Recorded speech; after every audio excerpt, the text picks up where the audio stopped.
Selamat malam Bapak Ibu Saudara-saudari yang terkasih. Sebelum mengakhiri hari ini, mari kita bersama mendengarkan renungan firman Tuhan yang pada malam ini mengambil tema dibenarkan oleh iman lebih berat. Banyak orang Kristen yang sebenarnya tidak berhak menyandang status sebagai orang Kristen dan tidak berhak meyakini bahwa diri mereka telah dibenarkan. Kristen artinya seperti Yesus. Kalau hanya beragama Kristen, belum berarti sudah menjadi seperti Kristus. Fakta yang tidak dapat dibantah, banyak orang Kristen yang moralnya lebih buruk dari orang-orang non-Kristen. Tanpa mereka sadari, hal tersebut menjadi penyebab atau kausalitas orang-orang Kristen lain berpindah agama dengan alasan kekristenan tidak lebih baik dari agama lain. Ada juga yang telah dikecewakan oleh orang Kristen sehingga mereka tidak mau lagi menjadi orang Kristen. Sementara itu, propaganda agama lain sangat gencar setiap hari melalui berbagai media yang semakin menambah tipisnya keyakinan orang-orang Kristen yang tidak mengenal kebenaran sehingga iman mereka menjadi rawan. Inilah faktor penyebab orang-orang Kristen berpindah agama. Banyak orang Kristen hanya cakap berbicara, menyerang orang Kristen lain di media sosial dan mengaku diri sudah benar, padahal kehidupan moralnya rendah, tanpa mau mengakui keadaannya dengan rendah hati dan bertobat. Ia tidak sadar bahwa suatu hari nanti semua perbuatan akan ditelanjangi di mata semua orang. Pertikaian orang Kristen di media sosial merupakan peta buruk yang tidak menjadi kesaksian yang baik bagi orang-orang non-Kristen. Ironis dan memalukannya, para pelakunya adalah pendeta dan mereka yang sudah bergelar kesarjanaan teologi. Kadang-kadang demi memperoleh income dari sepak terjang mereka di sosial media atau demi subscribers, mereka melakukannya tanpa perasaan bersalah. Hendaknya kita tidak lupa bahwa seorang pengajar, baik guru atau pendeta, dihakimi dengan ukuran yang berbeda, ukuran yang lebih berat.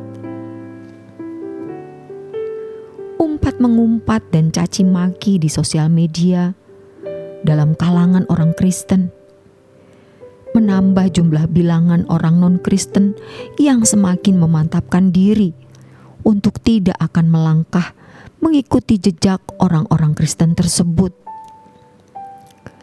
Sementara sebaliknya, orang-orang Kristen yang tersandung tidak mau ke gereja dan dipersiapkan untuk pindah agama atau tidak pernah menjadi anggota gereja sampai mati.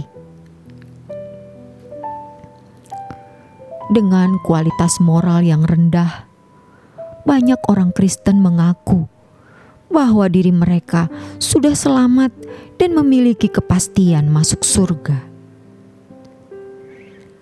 Hal ini menjadi bahan tertawaan orang-orang non-Kristen. Betapa kacaunya keberagamaan macam itu. Tentu saja orang-orang Kristen ini dengan lantang dan gagah berkata bahwa keselamatan bisa terjadi atau dialami seseorang bukan karena perbuatan baik. Ditambahkan lagi bahwa amal dan kebajikan apapun tidak akan menyelamatkan. Ditegaskan pula dengan memungut ayat Alkitab tanpa melihat konteksnya, bahwa perbuatan baik seseorang seperti kain kotor.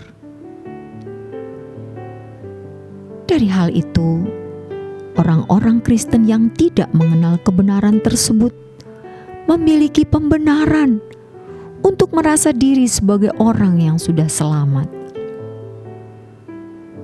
Sebagian besar orang Kristen memiliki paradigma berpikir demikian ini. Betapa sangat mengerikan keadaan ini. Sejatinya, orang Kristen yang mau menjadi manusia yang benar-benar dibenarkan oleh Allah harus melalui tahapan-tahapan. Tahapan pertama dibenarkan secara pasif, yaitu meyakini kurban Kristus di kayu salib. Setelah itu harus memberi diri dimuridkan untuk menjadi manusia yang benar sesuai dengan standar Allah, yaitu sempurna seperti Bapa. Matius 5 ayat 48, dan serupa dengan Yesus. Filipi 2 ayat 5-7. Justru perjalanan hidup orang yang dibenarkan oleh iman jauh lebih berat dari orang yang dibenarkan oleh perbuatan. Dibenarkan oleh perbuatan tidak menuntut manusia meninggalkan dunia dengan segala kesenangannya. Orang yang mau dibenarkan oleh iman harus meninggalkan dunia dengan segala kesenangannya agar bisa mengerti kebenaran guna bertumbuh kepada kesempurnaan. Lukas 16 ayat 11. Dibenarkan oleh perbuatan hanya menggunakan hukum moral secara umum bagi bangsa Israel sesuai dengan Taurat untuk standar moralnya, tetapi dibenarkan oleh iman menggunakan sempurna seperti Bapa atau serupa dengan Yesus sebagai standarnya. Sebuah kesalahan fatal kalau kita memahami bahwa dibenarkan oleh iman berarti tidak perlu memiliki perjuangan, sebab dengan percaya kepada Yesus sudah menerima pembenaran secara utuh atau lengkap. Justru dibenarkan oleh iman menuntut seseorang untuk berjuang memiliki iman yang membenarkan tersebut. Iman bukanlah sekedar sebuah aktivitas nalar. Iman adalah tindakan, yaitu melakukan segala sesuatu sesuai dengan pikiran dan perasaan Allah.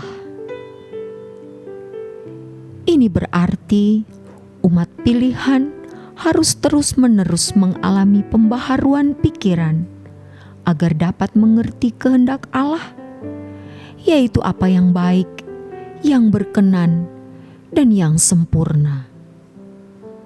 Roma 12 ayat 1-2.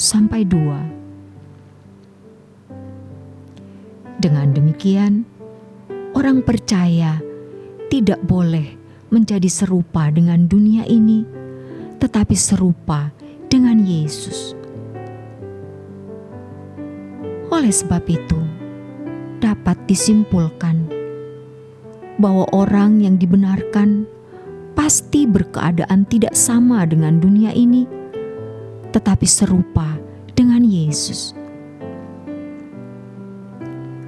Orang yang mengaku dibenarkan tetapi tidak berkelakuan seperti Yesus, berarti ada yang salah dalam hidupnya. Ia menipu dirinya sendiri dan menipu orang lain. Orang yang dibenarkan oleh iman harus meninggalkan dunia dengan segala kesenangannya agar bisa mengerti kebenaran guna bertumbuh kepada kesempurnaan. Demikianlah renungan malam hari ini. Kiranya renungan ini memberi pencerahan bagi kita semua. Tuhan Yesus memberkati. Selamat beristirahat dalam berkat Tuhan.